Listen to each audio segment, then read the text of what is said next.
بسم اللہ الرحمن الرحیم اللہم صل علی محمد وعلی محمد. استعمال اللفظ فی اکثر من معنی ولا شک فی جواز استعمال اللفظ المشترک فی احد معانیہ بمعونۃ القرینۃ المعینہ وعلی تقدیر عدم القرینہ یکون اللفظ مجملا لا دلالۃ له علی احد معانیہ. یہ اکثر غیر منصرف ہے. تو آج کی ہماری گفتگو ہے یہ کل کی جو بحث تھی یعنی گزشتہ اس سے پہلے مترادف اور مشترک ہے نا. تو مشترک کے بارے میں ہم نے کیا پڑھا تھا؟ مشترک میں یہ ہوتا ہے کہ ایک لفظ ہوتا ہے معنی کے متعلق ہوتا ہے. تو اسی سے مطلب یہ بحث نکلی ہوئی ہے اور وہ یہ کہ جب آپ مشترک کے قائل ہیں تو یہاں پر سوال یہ ہوتا ہے کہ مطلب یہ مشترک کا مطلب کیا ہوگا کہ لفظ ایک ہو اس کے معنی کے متعدد ہے نا. تو اب یہاں پر سوال یہ ہے کہ اگر اس کے معنی متعدد ہیں تو کیا اس ایک لفظ کو متعدد معنی میں ایک وقت میں استعمال کر سکتے ہیں یا نہیں کر سکتے؟ یعنی اس سے پہلے جو بات تھی وہ مرحلہ وضع میں اور اب جو گفتگو ہماری مرحلہ استعمال ٹھیک ہے. یعنی وضع ہے چلیے ہم تسلیم کر لیتے ہیں ٹھیک ہے کہ ایک لفظ کو متعدد معنی کے لیے وضع کیا گیا. لیکن سوال یہ ہے کہ اگر مثال لفظ عین کے 10 معنی ہیں تو کیا ایسا ہو سکتا ہے کہ انسان ایک وقت میں لفظ عین کہے اور کئی معنی کو 2 معنی 3 معنی 5 معنی ان میں سے مراد لے لے؟ ممکن ہے یا نہیں؟ یہ بحث ہے ٹھیک ہے. تو سب سے پہلے اس بحث میں محل نزاع کو جو ہے وہ تحریر کرتے ہیں. محل نزاع کو جو بتاتے ہیں کہ نزاع کہاں ہے، اختلاف کہاں ہے، گفتگو کہاں ہے. اس لیے کہ 3 طرح کی باتیں ذکر کریں گے. 3 چیزیں ہیں، 2 ایسے ہیں کہ جس میں اختلاف نہیں ہے اور ایک وہ ہے کہ جس میں اختلاف ہے. تو سب سے پہلے ہم چونکہ ہمیں بحث کرنی ہے تو ضروری ہے کہ ہم ان تینوں کو ذکر کریں اور ان میں سے کون محل نزاع کس میں اختلاف ہے اس کو ذکر کریں. تو ہم نے کیا بتایا کہ 3 باتیں ہیں، ان میں سے 2 میں کوئی اختلاف نہیں ہے ٹھیک ہے، ایک میں اختلاف. وہ 2 چیزیں کہ جس میں اختلاف نہیں ہے وہ کون کون سی ہیں؟ وہ یہ کہ آپ ایک لفظ کہیں لفظ مشترک بول کر کسی ایک معنی کو قرینے کے ساتھ استعمال کریں. ٹھیک ہے، آپ نے لفظ کہا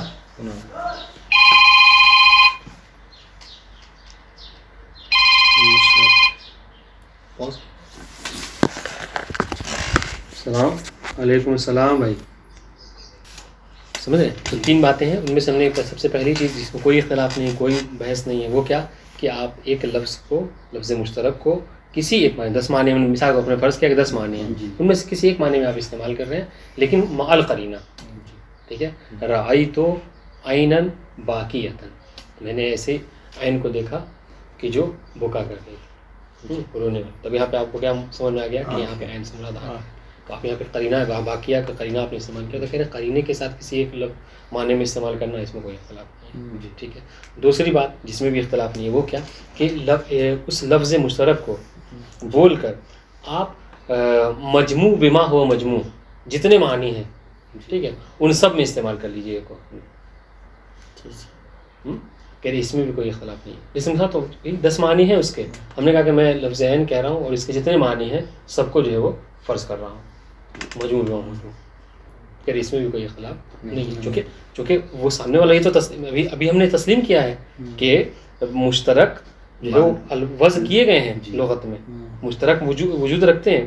جب مرحلہ وضع کو آپ قبول کرتے ہیں تو اس کا مطلب یعنی سامنے والا وضع وہ تو جانتا ہے کہ ہم مشترک موجود ہیں.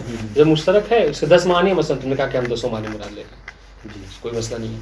لیکن ہاں 200 معنی کیا یعنی اس طرح سے نہیں کہ وہ فردن ہر ایک میں استعمال ہو رہا ہے، نہیں بلکہ مجموع بما ہو مجموع یعنی لفظ عین استعمال کر رہا ہوں میں لفظ عین کو ان تمام معنی کے لیے کہ جس میں وہ استعمال جس کے لیے وضع کیے گئے ہیں. کہ اس میں بھی کوئی اختلاف نہیں ہے. ٹھیک ہاں. اچھا پہلے والے میں ایک اور فرع ہے وہ کیا ہے جو ہاں ضروری ہے وہ یہ کہ دیکھیے ہم نے کیا کہا تھا کہ آپ لفظ مشترک بولیں اور اس سے کسی ایک معنی کو قرینے کے ساتھ استعمال کر لیں، تو یہ کہ اس میں کوئی اختلاف نہیں ہے. ہاں اب کہہ رہے کہ اگر مان لیجیے آپ نے لفظ مشترک بولا اور کوئی قرینہ ذکر نہیں کیا تو کیا ہوگا؟ کہہ رہے کہ یہاں پر بات جو ہے مجمل ہو جائے گی. سب آپ چونکہ لفظ آپ نے کہا کہ رأی تو عینن، اب یہ عین مجمل ہو گیا، آپ نہیں سامنے نہیں سمجھ سکتا کہ آپ عین سے مراد مطلب آنکھ کو لے رہے ہیں، چشمے کو لے رہے ہیں، گھٹنے کو لے رہے ہیں، کیا لے رہے ہیں، سامنے نہیں سمجھ سکتا. ٹھیک ہے، تو اگر قرینہ ہے تو سمجھ جائے گا تفصیلاً، اور جو ہے بات آپ کی اس میں کوئی اختلاف نہیں ہے. تو یہ دو باتیں ہو گئی جس میں اختلاف نہیں ہے. ایک مرحلہ ہے وہ کیا کہ جس میں اختلاف ہے اور جس کی وجہ سے یہ بحث ہم کر رہے ہیں کہ استعمال لفظ فی اکثر میں معنی، کہ ایک لفظ کا ٹھیک ہے اکثر معنی میں استعمال کرنا جائز ممکن ہے یا نہیں. یعنی یہ گفتگو کیا ہے؟ محال اور امکان کے حوالے سے ہے. ٹھیک ہے، کیا ممکن ہے کہ ایک لفظ کو ایک وقت میں کئی معنی کے لیے استعمال کیا جا سکے یا نہیں؟ یہ امکان اور محال کے حوالے سے ٹھیک ہے گفتگو ہے. وہ کیا ہے جو مرحلے اس میں جس میں اختلاف ہے وہ یہ ہے کہ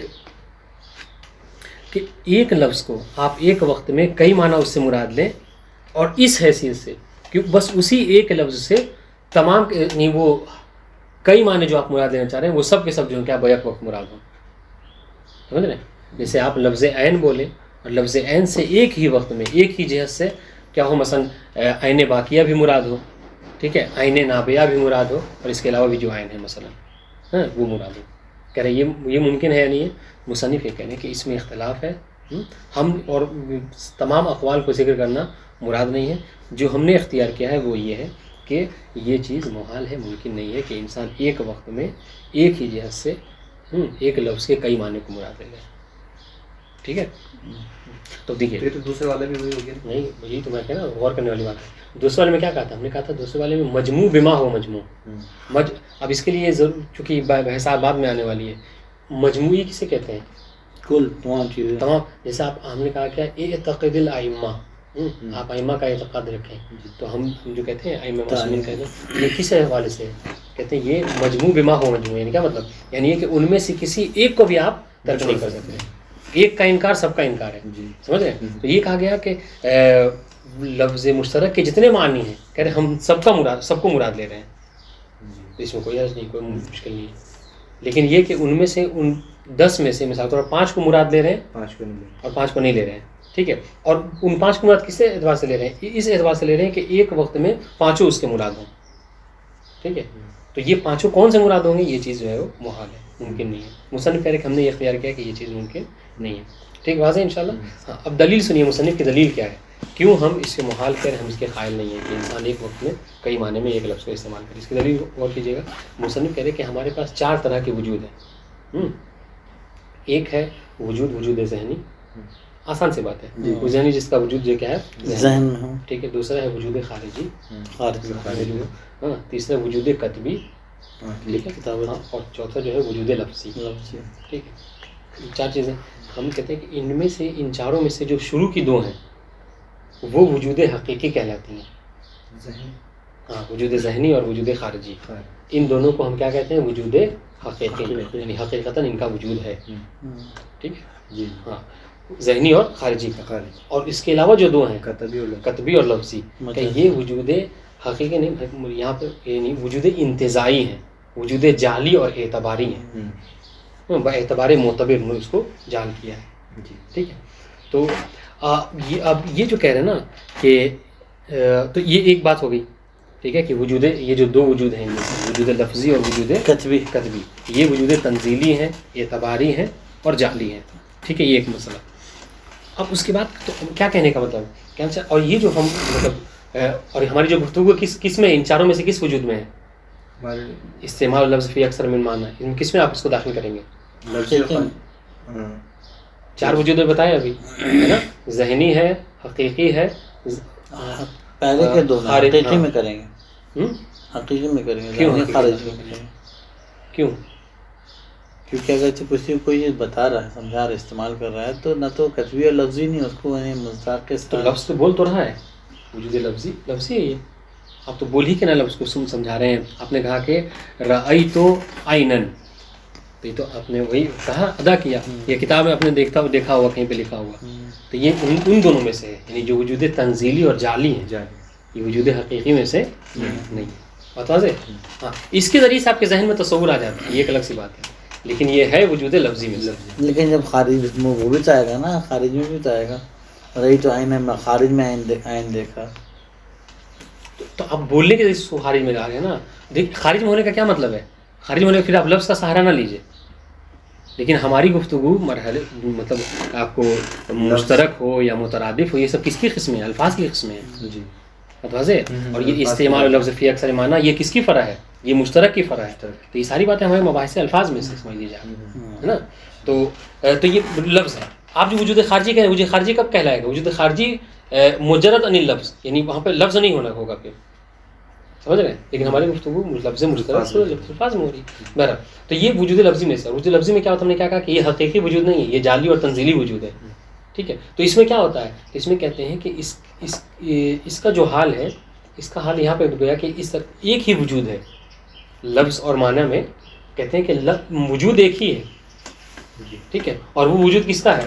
لفظ کا وجود ہے. بس اسی وجود کو ہے نا ایک مرتبہ لفظ کی طرف نسبت دی جاتی ہے اس کی، اور ایک مرتبہ معنی کی طرف نسبت دی جاتی ہے. تھوڑا سا یہ مرحلہ اب تھوڑا سا سخت مباحث شروع ہو گیا، تھوڑا سا آپ لوگوں کو زیادہ غور کرنا پڑے گا. ہم نے کیا کہا کہ الفاظ میں سے ہیں، وجودات الفاظ میں سے. اچھا وجود لفظی میں سے ہیں، اور یہاں پر ہم نے کہا کہ وجود ایک ہے. وجود ایک ہے، اس کی نسبت کبھی جو ہے وہ لفظ کی طرف دی جاتی ہے اور کبھی معنی کی طرف دی جاتی ہے. جی سمجھ رہے؟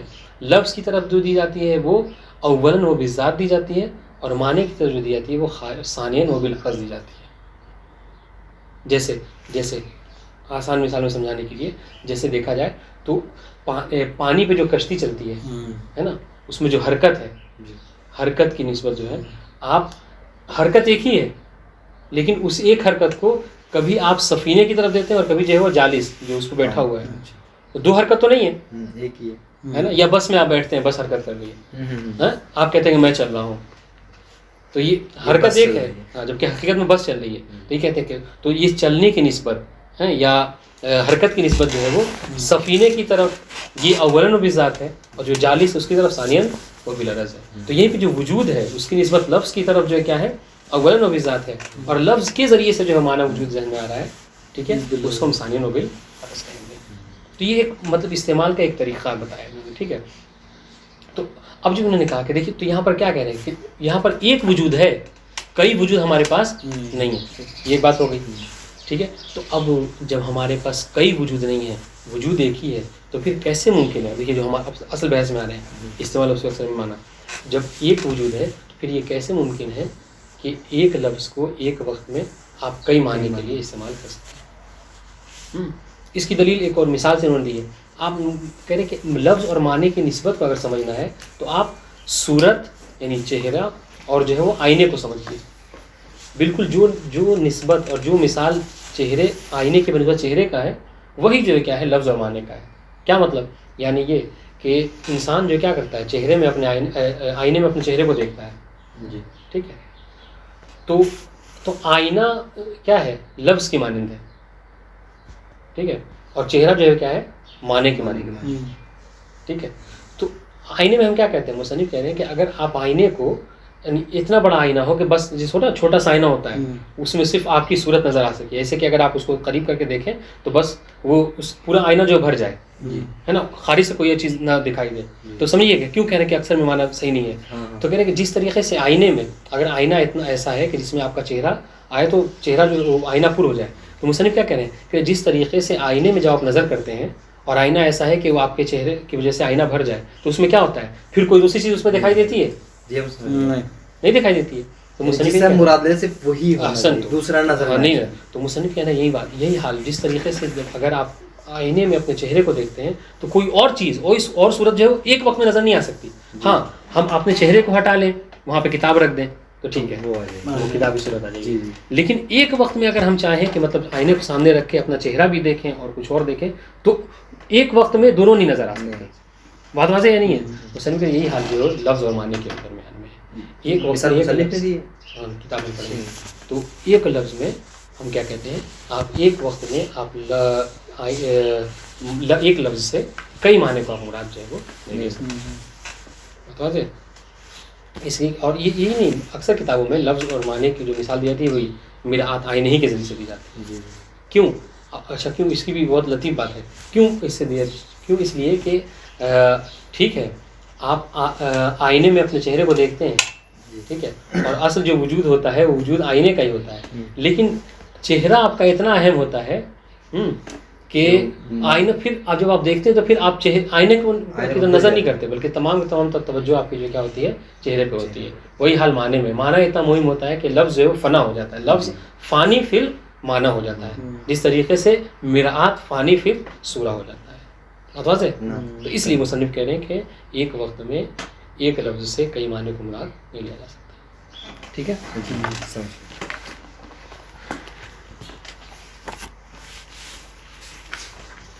لا شک کا دیکھیے 2-3 باتیں ہیں, اس کو ہم پیدا پہ پڑھیں گے. دیکھیے گا لا شک کا یعنی ہم نے پڑھا تھا کیا لا شک کا مطلب شک میں اشکال نہیں, لا خلافہ, اس میں کوئی اختلاف نہیں ہے. فی جواز استعمال لفظ المشترک فی احد معنی ہے بمعونۃ القرینۃ المعینہ. پہلا ٹھیک ہے, مصنف کیا کہا, یہ کہہ رہے ہیں کہ اس میں کوئی اختلاف نہیں ہے کہ آپ ایک لفظ قرینے کے ساتھ کسی معنی میں استعمال کیجیے, کوئی اس سے ممانعت نہیں ہے, کوئی اختلاف نہیں ہے, ممکن. وہ اللہ تقدیر عدم القرینہ, اور اگر یہ قرینہ آپ نہیں استعمال کر رہے ہیں, قرینے بدون قرینہ استعمال کر رہے ہیں, ٹھیک ہے, تو کیا ہوگا؟ کہہ رہے ہیں لا دلالۃ لہ علی یکون اللفظ مجملا, تو لفظ جو ہے کیا مجمل ہو جائے گا. لا دلالۃ علی حد معنی, تو اب جو اس لفظ مجمل نہیں ہو, سمجھ ہی میں نہیں آئے گا. آپ نے عین کہا, کوئی قرینہ ذکر نہیں کیا, ٹھیک ہے, تو کیا سمجھے گا اس سے سامنے؟ کیونکہ اس کے کئی معنی ہیں اور ہر ایک معنی کے لیے وہ وضع کیا گیا ہے, ایسا بھی نہیں ہے کہ نہیں کیا گیا ہے. اگر ایک کے لیے وضع کیا گیا اور باقی نہیں تو پھر کیا ہوتا؟ پھر متعدد, ہم اس سے یہ پڑھ مشترک نہیں ہوتا, اس لیے ہوتا. دیکھیے ہماری گفتگو کہاں پہ ہے؟ ہماری گفتگو لفظ مشترک میں. یہ جو یہ بحث ہے نا, یہ فرع ہے کس کی؟ لفظ مشترک مشترک جی. کہ اگر ایسا ہوتا, فرض کر لیجئے کہ یہاں پر اس لفظ کا ایک معنی حقیقی ہوتا اور باقی جو معنی مجازی ہوتا, اور سامنے والا لفظ بولتا, تو کیا کرتے ہیں آپ؟ تحقیق کو لیتے ہیں. کرینہ کیوں؟ اس کے کئی معنی ہیں, آپ حقیقت کیوں لیں گے؟ پہلے حقیقی کو ترجیح دی جائے گی نا. ہاں نہیں, ترجیح کیوں حقیقی دی جائے گی؟ پھر سوال کیوں حقیقی ترجیح دی جائے گی؟ آپ کا سوال اقرب من ذہن ہے, مثلا وہ حقیقی قرینہ نہیں ہے تو قرینہ نہیں ہے تو حقیقی کو لے لے. سوال سمجھا رہے ہیں, ہم سوال سمجھا رہے ہیں. ہم نے کہا کہ ایک لفظ ہے جس کے ایک معنی حقیقی ہے, جیسے لفظ اسد, جس کا ایک حقیقی معنی ہے حیوان مفترس, ٹھیک ہے, اور اس کے کئی معنی اور ہیں اس کے علاوہ بھی جس میں استعمال مجازی ہے. ہاں مجازی ہے, ٹھیک ہے, اور سامنے والے نے کوئی لفظ بولا بغیر قرینے کے, تو آپ کیا کریں گے؟ حقیقی کو لیں گے. کیوں؟ کیونکہ اس نے قرینہ استعمال نہیں کیا نا. پھر جو اس کے لیے خاص وضع کیا گیا ہے, مطلب یہ بس ایک لفظ جو ہم پڑھ چکے ہیں بس وہی ہم چاہ رہے ہیں, بس ہم پڑھ چکے ہیں اس سے پہلے, کہ کیوں آپ مطلب حقیقی کو لیں گے اور سب کو چھوڑ دیں گے؟ ترادف ہے. بس صحیح ہوگا بھی کہ نہیں آپ کا ترادف کہاں سے ہو جائے گا؟ ترادف میں تو ہم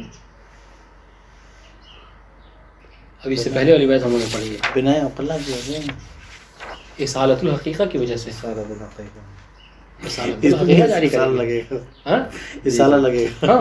الحقیقہ, اور پھر آپ غلط بھی نہیں ہوں گے, آپ غلط بھی نہیں ہوں گے, کیونکہ اصل کیا ہے؟ یہ سوال ہے. تو یہاں پر کہہ رہے ہیں ہماری اصالت الحقیقہ والی گفتگو نہیں ہے. یہاں پر ایسا نہیں ہے کہ ایک لفظ ہے وہ حقیقت ہے اور باقی مجاز ہے, نہیں, کہہ رہے یہاں پہ جتنے معنی ہیں سب کے سب حقیقی ہیں, جبھی تو مشترک ہے, سب کے سب مشترک ہے. تو اب آپ نے کیا کیا؟ بس اس ایک لفظ کو بول دیا اور اس کے کئی معنی جو ہے مشترک ہیں, اس میں استعمال ہو سکتا ہے, تو آپ کیا کریں گے؟ کس کو مراد لیں گے؟ قرینہ ذکر نہیں کیا تو کہہ رہے ہیں کہ یہ مجمل ہو جائے گا, ٹھیک. کما لا شبہۃ فی جواز استعمال فی مجموع معنی ہے بما ہو مجموع ہو. ہاں دوسرا نمبر غایۃ الامر یکون هذا الاستعمال مجازا یحتاج الی القرینہ. دوسرا یہ کہ جس طریقے سے اس میں بھی کوئی اختلاف نہیں ہے کہ آپ اسی ایک لفظ کو استعمال کریں اس کے معنی مجموع معنی میں, جتنے معنی ہیں مثلا اس کے تمام معنی میں بما هو المجموع استعمال کر رہے ہیں, کسی ایک کو خاص مراد نہیں لے رہے ہیں, بما هو المجموع سب کے سب کو. کہہ رہے آپ نے کہا کہ ہم اس لفظ کو استعمال کر رہے ہیں ان تمام معنی کے لیے کہ جس کے لیے یہ وضع کیا گیا ہے, ٹھیک. سامنے والے کو کوئی اشکال بھی نہیں ہوگا, بھائی جتنے وضع کیے گئے سب کے سب آپ استعمال کریں. یہ تو سوال وہاں ہوتا ہے نا کہ 10 معنی ہے تو 5 کو آپ نے اس مراد لے, تو سامنے والا پوچھ سکتا ہے کہ جب 5 کو آپ لے رہے ہیں تو بقیہ 5 کو کیوں چھوڑا؟ یہ اشکال ہے, سوال ہے. لیکن اگر سب کے لیے اچھا 10 معنی ہے 10 کے لیے آپ نے استعمال کر لیا تو پھر سامنے والا نہیں پوچھ سکتا کہ آپ نے کیوں استعمال کیا. کہا کہ بھائی ہم نے استعمال اس سے کچھ دسوں کے لیے وضع کیا گیا ہے, کیا غلطی ہے استعمال کیا, بات سمجھ آئے. تو یہ کیوں کہہ رہے ہیں کہ مجموع بما مجموع میں استعمال غلط نہیں ہے, صحیح ہے, اس میں اختلاف نہیں ہے, سب کے لیے کیونکہ سب کے لیے وضع کیا گیا ہے. جب سب کے لیے وضع کیا تو سب کے لیے استعمال کر رہے ہیں, کیا مشکل ہے. ہاں غایت الامر یکون هذا الاستعمال مجازا يحتاج الى القرینہ. ہاں یہ ہوگا کہ یہ امر جو کیا ہے وہ ہوگا, کیا ہوگا, یہ مجازی ہو جائے گا, مجازی ہو جائے گا, اور یہ محتاج قرینہ ہے. کس لیے, کیا مطلب, یعنی یہ اس لیے کہ دیکھیے سب کے لیے استعمال کیا گیا, لیکن ایک وقت میں سب کے لیے تو استعمال نہیں کیا گیا ہے. جی ایک وقت میں سب کے لیے استعمال نہیں کیا گیا. اب اگر آپ ایک وقت میں ہر ایک کو مراد دے رہے ہیں تو آپ اس کے لیے قرینہ وضع کریں گے, قرینہ ذکر, ٹھیک, سب کے لیے. جی ہاں, یعنی آپ کوئی ایسا قرینہ ذکر کریں گے, کوئی ایسی بات بولیں گے جس سے یہ سمجھ میں آئے کہ ہاں میں اس وقت اس لفظ سے اس کے جتنے معنی ہیں سب کو مراد دے رہا ہوں, ٹھیک ہے. لأن دیکھیں کیوں کہہ رہے ہیں یہ محتاج قرینہ ہے آپ, اس لیے لأنہ استعمال لفظ فی غیر موضوع علیہ, اس لیے کہ آپ لفظ کو استعمال کر رہے ہیں اس کے غیر میں, کہ اس کے لیے وضع نہیں کیا گیا ہے, ٹھیک. ہاں تو یہ دو باتیں تھیں کہ جس میں کوئی اشکال نہیں تھا, دونوں میں قرینہ کے محتاج. جی. وإنما وقع البحث والخلاف في جواز إرادة أكثر من معنى واحد من المشترك في استعمال واحد. ہاں اختلاف ہے, بحث ہے کہاں پر, کہ جب ایک لفظ سے آپ کیا کریں اکثر معنی کو مراد لیں, اکثر یعنی ایک لفظ سے کیا کریں ایک معنی سے زیادہ آپ کیا کر رہے ہیں اس کو مراد لینا چاہ رہے ہیں, اور کس میں, ایک ہی استعمال میں, ایک استعمال میں ایک لفظ سے کئی معنی کو مراد لینا چاہ رہے ہیں.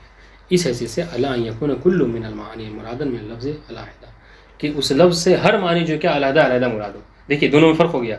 پہلے والے میں کیا تھا کہ مجموع بما ہو مجموع مراد ہے, یہاں کہہ رہے کہ نہیں, ہر لفظ ہر معنی جو ہے علیحدہ علیحدہ مراد ہے. لفظ ایک مرتبہ بولیں اور اسی ایک لفظ سے عین باقیہ کو بھی مراد لے لیں, عین نابیہ کو بھی لے لیں, عین باصرہ کو بھی لے لیں. یہ وَكَأَنَّ دیکھیے وَكَأَنَّ اللَّفْظُ قَدْ جُعِلَ لِدَلَالَةِ عَلَيْهِ وَحْدَةً. ہاں یعنی کیا مطلب, یعنی اس طریقے سے آپ استعمال کر رہے ہیں کہ گویا کہ وہ لفظ وضع کیا گیا ہے اسی چیز کے لیے, کیا کہ آپ ایک وقت میں اس کو استعمال کریں اور اس کے جتنے مطلب اس کے جو جس معنی میں آپ چاہ رہے ہیں سب میں استعمال کر لیں. اس طریقے سے آپ استعمال کر رہے ہیں کہ گویا کہ وضع کیا گیا اسی کے لیے, جبکہ ایسا نہیں. وللعلماء فی ذلک, بات واضح ہو رہی نہیں, ترجمہ واضح ہے. ہاں وللعلماء فی ذلک اقوال و تفصیلات کثیرہ لا یهمنا الان التعرض لها, کہ اس میں بہت سے اختلافات ہیں, ہم سب کے ذکر نہیں کریں گے. جی اس لیے کہ اس میں اختلاف ہے. ہاں بعض کہتے ہیں کہ جائز ہے مطلقاً استعمال کر سکتے ہیں, بعض کہتے ہیں کہ نہیں مطلقاً جائز نہیں ہے, بعض کہتے ہیں کہ کیا کہتے ہیں اگر مثبت جملہ ہے تو اس میں استعمال کر سکتے ہیں, منفی ہے تو استعمال نہیں کر سکتے, بعض اس کے برعکس کہتے ہیں. یہ اختلافات ہیں کہ اس کو ہم ذکر کرنا مہم نہیں ہے. اہم چیز یہ ہے کہ ہمارا نظریہ آپ ذکر کریں اس بات میں, وہ کیا ہے, وَإِنَّمَا الْحَقُّ عِنْدَنَا عَدَمُ جَوَازِ مِثْلِ هَذَا الْاِسْتِعْمَالِ. اس طرح کا استعمال جائز نہیں. کون سا استعمال جائز؟ تیسرا کیا ہے؟ تیسرا یعنی ہم مراد ایک لفظ بول رہے ہیں عین, اور ایک سے مراد لے رہے ہیں اور باقی سب کو چھوڑ رہے ہیں. ہاں ایک نہیں, ایک سے زیادہ کئی کو مراد لے رہے ہیں, کئی کو مراد لے رہے ہیں. جی ایک سے زیادہ کا مراد لے رہے ہیں اس طریقے سے کہ اس ایک لفظ گویا ایسے کہ وہی ایک لفظ جو کئی کے لیے وضع کیا گیا ایک وقت میں, یہ جائز نہیں. ہاں وہ دلیل, کہ دلیل کیا ہے ہماری جو ہمیں یہ کہہ رہے ہیں کہ یہ صحیح نہیں ہے. ان اب دیکھیے وہ جو بات ہم نے کہی, ان استعمال ای لفظ فی معنی انما هو بمعنی ایجاد ذلک المعنی باللفظ. آپ جب استعمال تعریف کریں, استعمال کیسے کہتے ہیں, کہ استعمال کیا ہے, یعنی کسی لفظ کا کسی معنی میں استعمال کرنے کا مطلب کیا ہوتا ہے, بمعنی ایجاد ذلک المعنی باللفظ, کہ آپ اس لفظ کے ذریعے سے اس معنی کو ایجاد کر رہے ہیں. استعمال یہی ہوتا ہے, اس لفظ کو اس لفظ کے ذریعے سے آپ معنی کو ایجاد کر رہے ہیں, استعمال کر رہے ہیں. لیکن ہاں لیکن لا بوجود حقیقی. ہاں دیکھیے اب یہ بات یہاں پہ ذکر نہیں ہے, وہ چار جو ہم نے وجود بیان بتائے ہیں, لیکن اگر وہ چار وجود ذہن میں ہے اور ان میں سے کون سے حقیقی ہیں کون سے جعلی ہیں, تب یہ عبارت آپ کو سمجھ آئے گی, ورنہ نہیں سمجھ آئے گی. کیا کہہ رہے ہیں, استعمال کسے کہتے ہیں, استعمال یہ ہے کہ لفظ کے ذریعے سے معنی کو ایجاد کرنا. ٹھیک ہے, لیکن ہاں یہ جو ہم ایجاد کہہ رہے ہیں نا, آپ یہ مت سمجھیے کہ ایجاد حقیقی مراد لے رہے ہیں, نہیں بلکہ مراد ایجاد جعلی و تنزیلی لے رہے ہیں. کتبی ہو. ہاں تب یہاں پر کیوں ہم سوال آپ سے یہ ہے کہ کیوں وجود حقیقی کا انکار کر رہے ہیں اور وجود تنزیلی اور جعلی کا اس بات کر رہے ہیں, کیوں؟ یہ بحث جو اسی سے ہے نا, حقیقت سے بحث نہیں ہے کہ لفظ جو ہے وہ مثلا ایک لفظ کو سمجھانا اگر ہے تو یہ لفظ نہیں, جواب یہ ہوگا کہ کیونکہ یہ وجود لفظی ہے, ہم نے کیا کہا تھا کہ 4 وجود ہیں جی ہاں خارجی ذہنی یہ یہ دونوں ہو گئے. ٹھیک ہے لفظی اور کتبی. اور ہماری جو بحث چل رہی ہے مشترک الفاظ میں سے جی. لہٰذا جو کیا ہے یہ وجود لفظی ہے. وجود لفظی کیا ہوتا ہے وہ حقیقی نہیں ہوتا بلکہ جعلی اور اعتباری ہوتا ہے. اس لیے کہنے کہ ہم وجود حقیقی ایجاد سے مراد ہماری ایجاد حقیقی نہیں ہے بلکہ ایجاد جعلی اور تنزیلی ہے. واضح کی بات. جی جی دیکھیں ہاں خود دلیل دے رہے ہیں. دلیل سنیے لأن وجود اللفظ وجود للمعنی تنزیلا لفظ کے ذریعے سے معنی کا وجود ہے وجود تنزیلی. فہو وجود تو کیا مطلب فہو وجود واحد. دیکھیے ساری باتیں جو ہم نے کہی ہیں وہی اس پہ تطبیق آ رہی ہیں. فہو وجود واحد ہاں ينسب الى اللفظ حقیقۃ اولا وبذات والى المعنى تنزیلا کہ ایک ہی وجود ہے لفظ کی طرف اگر اس کی نسبت دی جائے تو حقیقی ہے اول حقیقی اولا وبذات ہے ٹھیک ہے اور معنی کی طرف دیکھا جائے تو ثانیاً وبالعرض ہے. جس طریقے سے حرکت کی نسبت ٹھیک ہے سفینے کی طرف اولا وبذات ہے اور جو اس میں بیٹھا ہوا اس کی طرف ثانیاً وبالعرض ہے.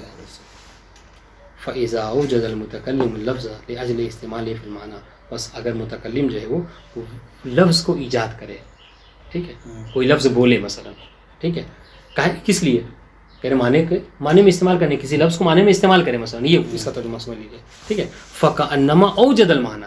اس کا مطلب کیا اگر لفظ کو کہہ کے معنی مراد دینے کا مطلب کیا ہے کہ اس نے گویا کہ معنی کو ایجاد کیا وہ ایجاد کون سا ایجاد تنزیلی. وَأَلْقَاهُ بِنَفْسِ الْمُخَاطَب اور گویا کہ اس نے کیا کیا اس نے معنی کو گویا کہ ملقا کیا کس طرح مخاطب کی طرف مخاطب کو سمجھایا کہ دیکھو میں اس لفظ سے یہ معنی مراد لے رہا ہوں. فلذلك يكون اللفظ ملحوظا للمتكلم بل للسامع آلة وطريقا للمعنى. یہی وجہ ہے کہ دیکھیے یہ جو معنی سمجھا رہا ہے مخاطب کو سامع کو متکلم یہ کس وجہ سے سمجھا رہا ہے لفظ کے ذریعے سمجھا رہا ہے. اس لیے ہم کہتے ہیں کہ لفظ جو ہے وہ معنی کے لیے وجود عالی دو باتیں وجود عالی اور استقلالی ہے نا. عالی اور استقلالی یعنی کیا مطلب یہ جو معنی وجود میں آ رہا ہے کس کے وسیلے سے آ رہا ہے لفظ کے ذریعے سے آ رہا ہے. تو یہ لفظ گویا کہ معنی کے لیے ایک آلہ ہو گیا ٹھیک ہے. وہ طریقاً للمعنی اور ایک راستہ ہو گیا طریق ہو گیا معنی کے لیے. اگر معنی تک پہنچنا ہے آپ کو تو کس کے وسیلے سے پہنچیں گے لفظ. وہ فانین فیہ فی المعنی لفظ جو ہے کیا ہے فانی ہے کس میں معنی میں. جس طریقے سے مرآت جو فانی ہو جاتا ہے کس میں صورت. آپ لفظ کی جگہ لفظ پلس سمجھنے کے لیے اس مثال کو لفظ پلس مرآت کہہ دیجئے ٹھیک ہے اور صورت پلس جو کیا ہے معنی. والملحوظ باللسان والمعنی یہاں پر ہاں یعنی اعلیٰ جو ہے وہ لفظ ہے ٹھیک ہے اور اعلیٰ کے مقابلے میں ایک عالی اور ایک استقلالی. استقلال کس کے لیے معنی کے لیے ٹھیک ہے.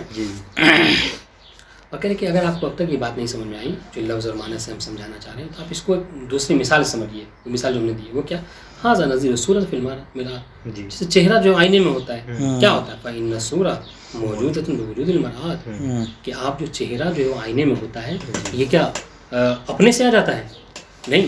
چہرہ جو آپ آئینے میں دیکھتے ہیں آئینے کے وسیلے سے ہوتا ہے یعنی آئینہ گویا کہ آلہ ہے آپ کے چہرے کے وجود میں بخشنے کے لیے آئینے میں ہے کہ نہیں. تو یہی کہنا چاہ رہے ہیں کہ لفظ بھی جو ہے کیا ہے آئینہ ہے لفظ جو ہے وہ آلہ ہے معنی کے لیے ٹھیک ہے. والوجود حقیقی للمرآۃ یہاں پہ جو حقیقی وجود ہے نا اول بذات جو وجود ہے کس کے لیے ہے کس کا ہے وہ آئینے کا ہے. اس طریقے سے اگر آئینہ نہ ہوتا تو آپ کا چہرہ بھی اس میں نہ ہوتا ہے نا. اس طریقے سے اگر لفظ نہ ہوتا تو معنی بھی وجود میں نہ ہوتا. جی وہذا الوجود نفسه ينسب الى الصورۃ. ہاں اور یہی جو اچھا اب دیکھیے یہ جو وجود ہے کون سا وجود کس کا وجود لفظ کا آئینے کا. ہاں آئینے کا وجود لفظ کا وجود کہ اسی وجود کی نسبت آئینے والی مثال میں چہرے کی طرف دی جاتی ہے لفظ والی مثال میں معنی کی طرف دی جاتی ہے. اسی وجود کی کون سے وجود کی لفظ کی احسن جو لفظ کا وجود ہے جو آئینے کا وجود ہے. مگر فرق کیا ہے کہ فرق یہ ہے کہ جب اس وجود کی نسبت آئینے یا لفظ کی طرف دی جاتی ہے تو یہ اولاً بذات ہوتی ہے ٹھیک ہے اور جب معنی اور چہرے کی طرف دی جاتی ہے ثانیاً بالعرض ٹھیک ہے. جس طریقے سے وہاں پر حرکت کی نسبت سفینے کی طرف اور جانے سے ٹھیک ہے. فَإِذَا نَظَرَ النَّاظِرُ إِلَى الصُّورَةِ فِي الْمِرْآةِ جب کوئی ناظر دیکھنے والا نظر کرنے والا اپنے چہرے کو آئینے میں دیکھتا ہے تو کیا ہوتا ہے فَإِنَّمَا يَنْظُرُ إِلَيْهَا بِطَرِيقِ الْمِرْآةِ تو چہرے کی طرف دیکھتا ہے کس کے وسیلے سے؟ آئینے کی وسیلے سے، آئینے کے راستے سے دیکھتا ہے، آئینے کے طریقے سے دیکھتا ہے، ٹھیک ہے. بنظرۃ واحدہ، یعنی ایک نظر میں، اس طریقے سے ہی للصورۃ بالاستقلال والاصالۃ للمرآۃ بالعالیۃ والطبع، ٹھیک ہے. تو وہ کیا کہتا ہے فانما ينظر الیہا بطریق المرآۃ بنظرۃ واحدہ ہی للصورۃ بالاستقلال والاصالہ. تو یہ چہرے کے لیے جو وجود ہے وہ استقلال ہے، اصلاً ہے، اصالتاً ہے، ٹھیک ہے. اور وہ مرآت کی جو حیثیت ہے وہ کیا ہے؟ بالطبع ہے. یعنی کیا مطلب؟ دیکھیے اصل میرا جب آپ چہرے پہ آپ جب آئینہ دیکھتے ہیں تو آپ کا مقصد کیا ہوتا ہے؟ چہرہ دیکھنا، آئینہ دیکھنا نہیں ہوتا ہے. چہرہ دیکھنا. کوئی بھی انسان ایسا نہیں ہے، بلکہ آپ دیکھتے ہیں کہ دیکھیں مطلب کہیں بال تو خراب نہیں ہے، چہرے پہ کوئی داغ تو نہیں ہے، چہرے پہ دانہ تو نہیں. تو انسان کا مقصد اصالتاً یا استقلالاً کیا ہوتا ہے؟ چہرے کو دیکھنا ہوتا ہے، ٹھیک ہے. یہی بات جو آپ اس میں لفظ و معنی میں تطبیق کیجیے. جب نہیں دیکھیں گے معنی دیکھیں گے. آپ کا مقصد ہوتا ہے کہ سامنے والے کو معنی سمجھا دیں، لفظ نہ سمجھائیں، ہے کہ نہیں؟ لیکن ہاں اس سے بھی انکار نہیں ہے کہ ایک وجود لفظ کا بھی ہے، ٹھیک ہے. ایک وجود جو معنی کا آئینہ کا بھی ہے. ہاں بس کیا ہے کہ جو لفظ کا وجود ہے وہ طبعی ہے، ہے نا، عالی ہے. معنی کا وجود استقلالی ہے، اصلی ہے. یہی آئینے والے میں ہے. چہرے کا وجود، چہرے کا وہ اصلی ہوگا، استقلالی ہے. مرآت کا لفظ دیکھیں تو مرآت جو ہے وہ لفظ کی طرح ہے، ملحوظۃ طبعا للحاظ الصورہ وفانیۃ فیہا فناء العنوان فی المعنى. تو لفظ جو ہے وہ کیا ہے؟ فتکون مرآت کا لفظ. تو مرآت جو ہے کیا لفظ کی طرح ہے. ہم نے کیا کہا تھا کہ آپ سمجھنے کے لیے لفظ پلس مرآت کر لیجیے، ٹھیک ہے. طبعا للحاظ الصورہ، سورے کی طبیعت میں، ٹھیک ہے. یعنی چہرہ جس طریقے سے مرآت تابع ہے کس کا؟ چہرے کا. اس طریقے سے لفظ تابع ہے معنی کا، اور اس میں فانی ہے. کون فانی ہے کس میں؟ اب آپ یہ بتائیے کون کس میں فانی ہے؟ فانی مطلب فانی تو ہو گیا وہ میرا مرآت فانی ہوتی ہے. مرآت فانی ہو جا رہا ہے کس میں؟ چہرے کے لیے. ہاں تو یہاں پر اس والی مثال میں لفظ فانی فی المعنی ہے. اور یہ فنا کی مثال سمجھنے کے لیے کیسے؟ جس طریقے سے ایک عنوان اپنے معنون میں فانی ہو جاتا ہے. ٹھیک، پڑھیں اس کو، رہن دیں. السلام علیکم.